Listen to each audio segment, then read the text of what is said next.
Ja, liebe Freundinnen und Freunde, sehr verehrte Damen und Herren, heute ist der 5. Welttag der genitalen Selbstbestimmung. Worldwide Day of Genital Autonomy 2017 here in Cologne. Und er wird weltweit gefeiert. Heute feiern unsere Freunde in Sydney, in New York City, in Washington, in San Diego, in Los Angeles und San Francisco. Alle feiern den Welttag der genitalen Selbstbestimmung für die Rechte aller Kinder, unabhängig von Geschlecht, Herkunft, Religion und Tradition, auf körperliche Unversehrtheit und sexuelle Selbstbestimmung. Mein Name, gerne, klatscht.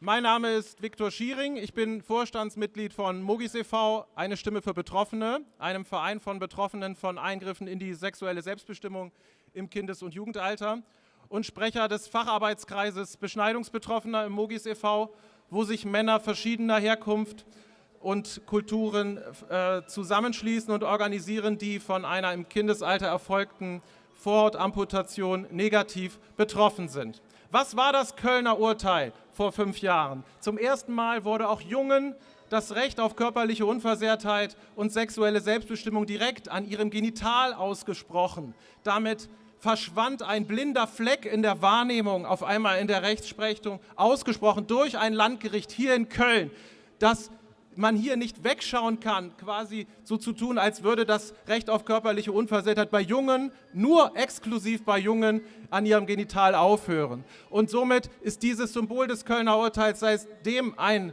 Zeichen der Hoffnung weltweit geworden. Es wird wirklich weltweit wahrgenommen von Menschen, die sich um dieses Thema kümmern, dass wir hier weiter Aufklärung betreiben müssen und dieser Blindspot aus der Wahrnehmung verschwinden muss, denn jedes Kind ist gleich viel wert.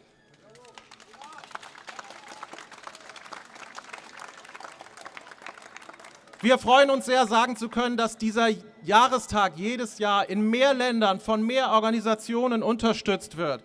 Wir sind diesmal 45 Organisationen aus 11 Ländern auf 5 Kontinenten, die sich zu dieser Charta des Welttags der genitalen Selbstbestimmung bekennen. Und wir können auch sagen, dass wir dieses Mal noch mehr Gäste hier vor Ort haben, aus vielen Ländern der Welt. Ganz besonders möchte ich unsere Gäste aus Afrika begrüßen, die heute hier sind und von ihrer Arbeit erzählen. In Afrika stellt sich eine ganz besondere Problematik, weil unterstützt mit westlichen Geldern der WHO, der Bill Gates Stiftung und sogar Organisationen wie UNICEF dort Massenbeschneidungen an Kindern stattfinden zur vermeintlichen HIV-Prophylaxe. Das ist ein ganz besonderes Problem und zeigt, wie weit gestreut, wie weit gefächert dieses Thema eigentlich ist und sich überhaupt nicht auf einzelne kulturelle, religiöse Minderheiten, zum Beispiel in Deutschland, beschränkt, sondern sehr, sehr viele Menschen betrifft, die aus unterschiedlichen Gründen davon betroffen sind und in ihren Rechten verletzt werden. Ich möchte ein paar Worte sagen zu einigen Themen, Aspekten, die viel in diesem Zusammenhang erwähnt werden. Es geht ja oft um Toleranz. Man sagt, man muss tolerant sein, was andere Menschen vielleicht tun. Da muss ich erstmal sagen, dieses Thema Vorhautamputationen in Deutschland ist ein Thema, was quer durch die Gesellschaft geht, was überhaupt nichts primär mit Minderheiten zu tun hat. Die größte Gruppe von Betroffenen in Deutschland sind Männer wie ich, die aus vermeintlichen medizinischen Gründen im Kindesalter beschnitten wurden und das in der Regel unnötigerweise erfolgte. Das ist ganz wichtig, damit man versteht, dass es hier nicht, wie oft behauptet, um ein Thema einer Mehrheitsgesellschaft geht, die sich erdreistet, über Minderheiten zu urteilen, sondern dieses Thema kann jeden Menschen in Deutschland betreffen. Als selber Betroffener, als Eltern, als Vater, als Verwandter, der auf einmal mit solchen Fragen konfrontiert wird und in der Regel wenig dazu bekannt ist, was eigentlich hier anatomisch vorliegt bei dem Organ, wozu es da ist. Das sind alles Themen,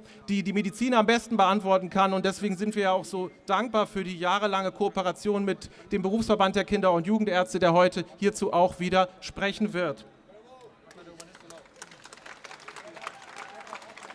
Toleranz. Wer ist eigentlich tolerant, frage ich mich mal. Es gibt viele Menschen, die sagen, ja, dieses Thema ist vielleicht wichtig und ich finde das irgendwie auch nicht so schön, wenn man das Kindern aufzwingt, aber ich möchte mich da lieber raushalten. Dazu möchte ich sagen, tolerant ist immer nur dann richtig, wenn man selber die Verantwortung für sein Tun übernimmt, selber dafür arbeitet. Und jedem, der meint, sich hier raushalten zu können, keine Haltung für den Schutz von Kindern zu entwickeln, der soll bitte ein nahes Klinikum aufsuchen. Jeden Tag werden Kinder in Deutschland, Jungen eingeliefert, die stationär nachbehandelt werden müssen wegen Folgen von Vorortamputationen. Er soll bitte an ein Bett gehen, wo so ein Kind liegt und ihm sagen, weißt du, lieber Junge, ich konnte dich leider nicht schützen und nichts dafür tun, denn ich bin tolerant. Aber nicht dir gegenüber bin ich tolerant. Ich trage nicht die Verantwortung, sondern du musst sie jetzt tragen. Du musst mit deinen Schmerzen, mit den möglichen lebenslangen Folgen für deine Sexualität dafür herhalten, dass ich mich besonders tolerant fühle. Und das müssen wir wissen. Wir müssen die Maske von dieser verlogenen Form von Toleranz hinunterreißen und uns immer wieder fragen, wer zahlt den Preis dafür? Das zweite Thema, was auch immer kommt, ist die Neutralität, so etwas Ähnliches wie Toleranz. Man möchte sich dazu nicht äußern. Und da möchte ich sagen, es gibt zu diesem Thema keine Neutralität. In dem Moment, wo man sich nicht klar für den Schutz von Kindern, die sich nicht selber schützen können, einsetzt, stützt man diejenigen, die sich selbst sehr gut verteidigen können, nämlich die Erwachsenen und ihre Interessen da auch vertreten. Es gibt keine Neutralität.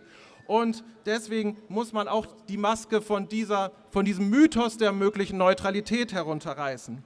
Aber, liebe Freundinnen und Freunde, heute ist kein Tag, um sich mit den Mustern und den Argumenten, den Gegnern der Kinderrechte auseinanderzusetzen, sondern dies ist ein Tag für uns, für unsere Argumente, für den Kinderschutz. Und wir sind diejenigen, die auf der Seite derjenigen stehen, die sich nicht selbst schützen können, nämlich die Kinder. Wir sind auf der Seite derjenigen, die für Gleichheit aller Menschen stehen, für keine Kompromisse in Sachen Kinder- und Menschenrechte. Und wir laden auch endlich die Organisationen in Deutschland ein, die sich vermeintlich für unteilbare Kinderrechte einsetzen und an manchen Gedenktagen da auch den Mund sehr voll nehmen, sich endlich solchen Tagen wie dem heutigen anzuschließen und endlich auch mal zu antworten, wenn wir sie einladen zu diesem Tag, zumindest Anzeichen zu geben, dass sie sich mit diesem Thema beschäftigen. Ich warte auf Signale des Deutschen Kinderschutzbundes zum Beispiel, auf das Deutsche Kinderhilfswerk. Das sind Vereine, die den Mund voll nehmen, aber wenn es darauf ankommt, auch wirklich gesellschaftliche Konflikte und schwierige Diskussionen in Kauf zu nehmen, vielleicht ein angenehmes Gefühl von Toleranz auch zu verlassen, nämlich wegschauen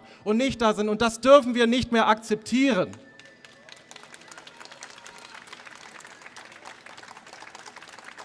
Meine Damen und Herren, wir sind heute viele, aber in Wirklichkeit sind wir noch viel mehr. Denn es gibt Betroffene, die so stark lebenslang an den Folgen von Vorortamputationen leiden, dass sie gar nicht zu so einer solchen Veranstaltung kommen können. Und auch mit denen sind wir heute im Geiste, sie begleiten uns auch, das muss man immer wissen. Das ist kein Thema, wo man leichtfertig auf die Straße geht und darüber spricht. Auch für mich ist es kein besonderer Kick, hier zu stehen und sozusagen über den Zustand meines Genitals, worunter ich leide, Auskunft zu geben.